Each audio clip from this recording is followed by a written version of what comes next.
बिस्मिल्लाहिर्रहमानिर्रहीम। जन्नत क्या है और कहाँ है, इसकी तादाद, मंजिलें, फाटक, बागात वगैरह कहाँ पे हैं। आज की इस वीडियो में हम आपको बताएंगे जन्नत क्या है और कहाँ है। अल्लाह ताला ने अपने बंदों को इनके अच्छे अच्छे अमाल का अपने फजलो करम से बदला और इनाम देने के लिए आखिरत में जो शानदार मकाम तैयार कर रखा है उसका नाम जन्नत है और उसी को बहशत भी कहते हैं। जन्नत में हर किस्म की राहत और शादमानी और फरहत का सामान मौजूद है। सोने, चांदी और मोती जवाहरात के लंबे चौड़े और ऊंचे ऊंचे महल बने हुए हैं और जगह जगह रेशमी कपड़ों के खूबसूरत और नफीस हैमे लगे हुए हैं। हर तरफ तरह तरह के लजीज और दिल पसंद मेवों के घने शादाब और सायादार दरख्तों के बागात हैं और इन बागों में शीरी पानी, नफीस दूध, उम्दा शहद और शराबे तोहूर की नहरें जारी हैं। किस्म किस्म के बेहतरीन खाने और तरह तरह के फल फ्रूट साफ सुथरे और चमकदार बर्तनों में तैयार रखे हैं। आला दर्जे के रेशमी लिबास और सितारों से बढ़कर चमकते और जगमगाते हुए सोने, चांदी और मोती जवाहरात के जेवरात, ऊंचे ऊंचे जड़ाऊ दरख्त, उन पर गलीचे और चांदनियां बिछी हुई हैं और मसनदें लगी हुई हैं। ऐशो निशात के लिए दुनिया की औरतें और जन्नत की हूरें हैं जो इंतहा खूबसूरत और हसीन है। खिदमत के लिए खूबसूरत लड़के चारों तरफ दस्ते बदस्त हर वक्त हाजिर हैं। अलगर्ज जन्नत में हर किस्म की बेशुमार राहतें और नेमतें तैयार हैं और जन्नत की हर नेमत इतनी बेनज़ीर और इस कदर बेमिसाल है कि ना कभी किसी आँख ने देखा, ना किसी कान ने सुना, ना किसी के दिल में इसका ख्याल गुजरा। जन्नती लोग बिला रोक टोक उन तमाम नेमतों और लज़्ज़तों से लुत्फ़ अंदोज़ होंगे और उन तमाम नेमतों से बढ़कर जन्नत में सबसे बड़ी ये नेमत मिलेगी कि जन्नत में जन्नतियों को खुदावंद कद्दूस अज़्ज़वजल का दीदार होगा। जन्नत में ना नींद होगी, ना कोई मर्ज़ होगा, ना बढ़ापा आएगा, ना मौत होगी। जन्नती हमेशा हमेशा जन्नत में रहेंगे और हमेशा तंदुरुस्त और जवान ही रहेंगे। अहले जन्नत खूब खाएंगे पिएंगे मगर इनको पेशाब बहाना की हाजत ना होगी। ना वो थूकेंगे और ना ही इनकी नाक बहेगी।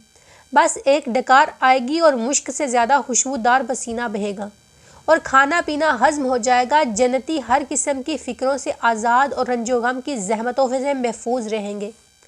हमेशा हर दम और हर कदम पर शादमानी और मुसर्रत की फ़ज़ाओं में शादो आबाद रहेंगे और किस्म किस्म की नेमतों और तरह तरह की लज़्ज़तों से लुत्फ़ अंदोज़ और महफूज होते रहेंगे। ज़्यादा सही कौल ये है कि जन्नत 7वें आसमान के ऊपर है, क्योंकि कुरान मजीद में है कि सिदरतुल मुंतहा के पास ही जन्नतुल मावा है और एक हदीस में ये आया है कि जन्नत की छत अर्श पर है। जन्नतों की तादाद 8 है जिनके नाम ये हैं: दारुल जलाल, दारुल करार, दारुल सलाम, जन्नात अदन, जन्नत मावा, जन्नतुल हुल्द और जन्नतुल फरदौस, जन्नतुल नईम। हदीस शरीफ में है कि जन्नत के 100 दर्जे हैं और हर 2 दर्जों के दरमियान 100 बरस की राह है। और एक हदीस में यह भी आया है कि जन्नती लोग जन्नत के बालाखानों को इस तरह देखेंगे जिस तरह तुम लोग ज़मीन से मशरिक़ या मगरिब में चमकने वाले तारों को देखा करते हो। हदीस शरीफ में है कि जन्नत के फाटक इतने बड़े बड़े हैं कि इसके दोनों बाजुओं के दरमियान 40 बरस का रास्ता है। मगर जब जन्नती जन्नत में दाखिल होने लगे तो इनको फाटकों पर हजूम की कसरत से तंगी महसूस होने लगेगी। जन्नत के बागों के बारे में नबी करीम का इरशाद है कि मोमिन जब जन्नत में दाखिल होगा तो वह 70,000 ऐसे बागात देखेगा कि हर बाग में 70,000 दरख्त होंगे और हर दरख्त पर 70,000 पत्ते होंगे और हर पत्ते पर लिखा होगा ला इलाहा इल्लल्लाह मुहम्मदुर रसूलुल्लाह उम्मता मज़ुनबा व रब्बा गफूर, और हर पत्ते की चौड़ाई मशरिक़ से मगरिब तक होगी। और एक रवायत में आता है कि जन्नत के तमाम दरख्तों के तने सोने के होंगे। जन्नत की इमारतों में एक ईंट सोने की और एक ईंट चांदी की है और इसका गारा नहायत ही खुशबूदार मुश्क है और इसकी कंकरियाँ मोती और याकूत है और इसका धुआं ज़ाफ़रान है। और यह भी मरवा है कि बाज़ इमारतें नूर की और बाज़ याकूत सुर्ख की और बाज़ ज़मुर्द की हैं। जन्नत में शीरी पानी, शहद, दूध, शराब की नहरें बहती हैं।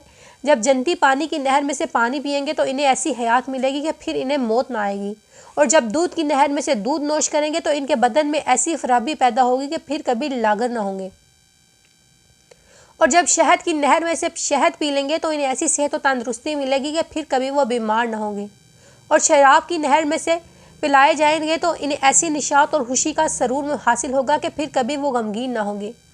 یہ چاروں نہریں ایک حوض میں گر رہی ہیں جس کا نام حوض کوثر ہے۔ یہی حوض کوثر حضور اکرم کا وہ حوض کوثر ہے جو ابھی جنت کے اندر ہے، لیکن قیامت کے دن میدان محشر میں لایا جائے گا، جہاں نبی کریم اس حوض سے اپنی امت کو سیراب فرمائیں گے۔ ان چاروں نہروں کے علاوہ جنت میں دوسرے چشمے بھی ہیں جن کے نام ہیں کافور، زنجبیل، سلسبیل اور رحیق تسنیم۔ ہر جنتی ہوا بچپن میں مرا ہو یا بوڑھا ہو کر وفات پائی ہو، ہمیشہ جنت میں اس کی عمر 30 برس ہی رہے گی اور اس سے زیادہ کبھی عمر نہیں بڑھے گی، اور وہ ہمیشہ اسی طرح رہے گا اور آرام و آسائش کی زندگی بسر کرتا رہے گا۔ ادنیٰ درجے کی جنتی کو 80,000 خادم اور 72 بیویاں ملیں گی، اور اس کے لیے موتی اور زہر جد و یاقوت کا اتنا لمبا چوڑا خیمہ گاڑا جائے گا جتنا کہ جابیہ اور صنعا کے 2 شہروں کے درمیان فاصلہ ہے۔ جنت میں حوروں کا جلسہ ہوگا جس میں حوریں اس مضمون کا گانا سنائیں گی کہ ہم ہمیشہ رہنے والیاں ہیں، ہم کبھی فنا نہ ہوں گی۔ ہم چین میں رہنے والیاں ہیں تو ہم کبھی غمگین نہ ہوں گی۔ ہم خوش ہونے والیاں ہیں تو ہم کبھی ناراض نہ ہوا کریں گی۔ مبارک بات ہے ان کے لیے جو ہمارے لیے ہیں اور ہم ان کے لیے۔ ہر جمعہ کے دن جنت میں ایک بازار لگے گا، اس میں شمالی ہوا چلے گی جو جنتیوں کے چہروں اور کپڑوں پر لگے گی تو ان کے حسن و جمال میں نکھار پیدا ہو کر وہ بہت زیادہ خوبصورت ہو جائیں گی، اور جب وہ بازار سے پلٹ کر اپنے گھر جائیں گے تو ان کے گھر والے کہیں گے تم تو خدا کی قسم بہت حسین و جمیل ہو۔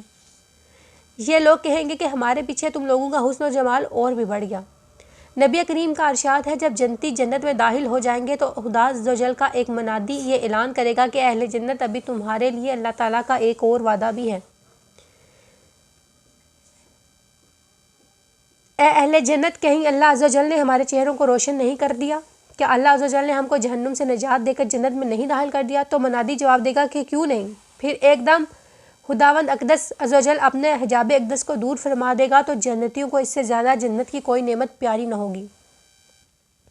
اس طرح بخاری مسلم کی حدیث میں حضرت جرار بن عبداللہ رضی اللہ عنہ کہتے ہیں کہ ہم لوگ رسول عز و جل کی خدمت میں بیٹھے ہوئے تھے تو نبی کریم نے 14ویں رات کے چاند کی طرف اشارہ فرمایا کہ تم لوگ عن قریب اپنے رب عز و جل کو اس طرح دیکھو گے جیسے چاند کو دیکھ رہے ہو، تو اگر تم لوگوں سے ہو سکے تو نماز فجر اور نماز عصر کبھی نہ چھوڑو۔ اسی طرح حضرت صہیب رومی رضی اللہ عنہ سے مروی ہے کہ رسول خدا عز و جل نے فرمایا جب جنتی جنت میں داخل ہو چکے ہوں گے تو اللہ تعالیٰ فرمائے گا کہ اے اہل جنت، کیا تم چاہتے ہو کچھ اور زیادہ نعمتیں میں تم لوگوں کو عطا کروں؟ تو اہل جنت کہیں گے خداوند عز و جل، کیا تو نے ہمارا منہ اجالا نہیں کر دیا؟ کیا تو نے ہمیں جنت میں نہیں داخل کر دیا اور جہنم سے نجات دے دی؟ اتنے میں حجاب اٹھ جائے گا اور لوگ دیدار الہی عز و جل کر لیں گے، تو اس سے زیادہ بڑھ کر انہیں جنت کی کوئی نعمت محبوب نہ ہوگی۔ اس وقت نبی کریم صلی اللہ علیہ وآلہ وسلم نے یہ آیت تلاوت فرمائی، بلائی والوں کے لیے بلائی ہے اور اس سے بھی زیادہ بلائی ہے۔ اللہ تعالیٰ سے یہی دعا ہے کہ ہم سب کو نیک کام کرنے کی توفیق عطا فرمائے اور جنت میں داخل ہونے کی توفیق عطا فرمائے، آمین۔